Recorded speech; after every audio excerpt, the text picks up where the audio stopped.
Joining us, as always, on a Sunday is Jason Gorber from TwitchFilm.com. Jason, you are still in Sundance, and they gave away some big prizes today. Who's walking away very happy? So the big winner of both the audience, so Sundance is weird. They actually have tons of awards. It gets kind of ridiculous. They give editing awards and directing awards. But basically there's a jury award and an audience award for both drama and documentary. And on the drama category, both the audience and the jury picked the same film. It's a film called Whiplash. It stars J.K. Simmons as a music instructor. It's set in Brooklyn and involves a drummer sort of trying to make a go of it within a music school. Now, I described it as sort of like Oz meets Drumline with a little bit of fame thrown in.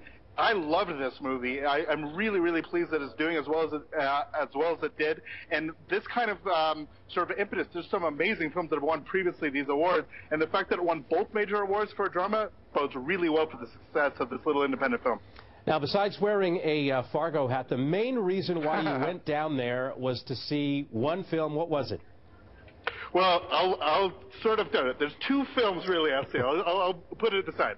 But the number one film that I went down to was Raid 2, actually. Raid 2, the first Raid played at the Toronto International Film Festival, I guess in 2011, and it blew me away. It's a beautiful mix between action film and an incredibly intense action adventure. And so combine the two, it's just an absolutely remarkable film. Now, the second Raid film is 2 hours and 20 minutes long. It's this crazy mix of like The Godfather and the most intense action you've ever seen. It completely works. Now, the second film that I came down for, once I knew that I was coming down for the Raid, is Life Itself. Life Itself, the Roger Ebert documentary. Now, Roger Ebert was an incredibly important person. I wouldn't do what I do if it wasn't for Roger Ebert. I had the absolute pleasure and privilege to meet him several times. Heck, my master's thesis, I even did a chapter on one of his reviews with his permission. So over the years, I got to know him a little bit. When he passed, we talked about it on air. It was such a tragedy for people like me who really, really love films. He was somebody that actually showed us in many ways how to appreciate very many films. So the film Life Itself by Steve James, the documentarian who did Hoop Dreams, did a remarkable film. And I was there with Chaz Ebert, with Mr. Ebert's family. And it was just one of those beautiful, emotional moments, one of those incredible things that you come to festivals for to experience. What was the audience reaction to Life Itself?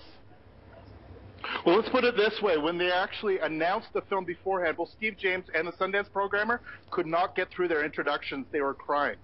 The audience was rapturous at the end. And it's tough, because as a film critic, I still have to, like Ebert would want us to, I still have to adjudicate it as a film. Is it simply just some sort of grand, sort of what we call a hagiography, some sort of commercial for how great Ebert was? No, it shows that he was a bit of a schmuck sometimes. He drank too much. He saw prostitutes. There's all this other stuff that you learn about if you're like, oh, okay, he wasn't a prince. But what he was a man who truly and passionately loved cinema, to the point that even if he was friends with a filmmaker, he wouldn't be afraid to give it a negative review. He was very good friends with Martin Scorsese, who's one of the executive producers on this film, and it's actually in the film, him trashing Color of Money.